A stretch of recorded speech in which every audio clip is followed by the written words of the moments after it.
गंदला दा साग ते मक्खन मकई तो जहन में एक ही सब्जी का नाम आता है, वो है सरसों का साग।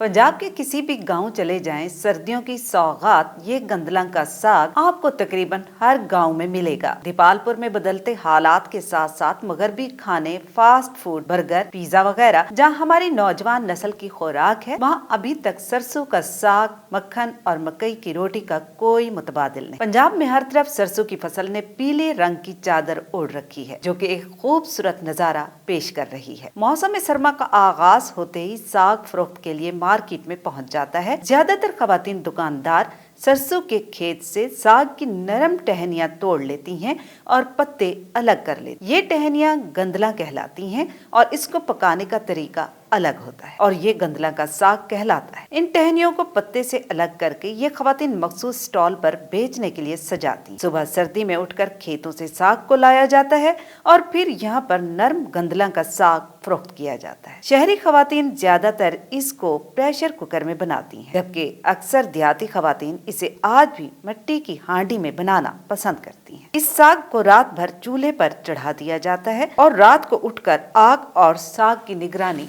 जारी रहती है। सुबह तक ये पक जाता है और अच्छे से गल जाता है। फिर इसमें मधानी से घोटा लगाया जाता है और देसी घी का तड़का लगाया जाता है।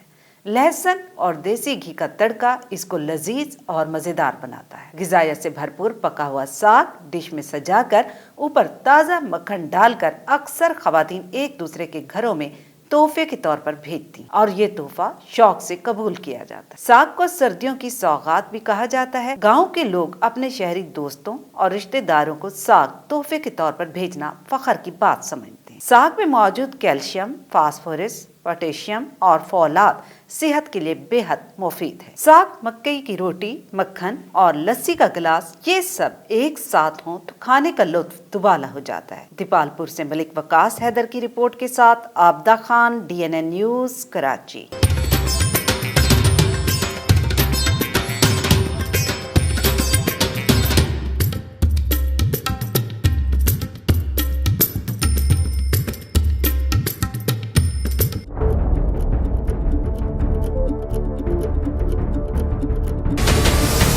हमारे चैनल को सब्सक्राइब करें और बेल आइकन पर क्लिक करें।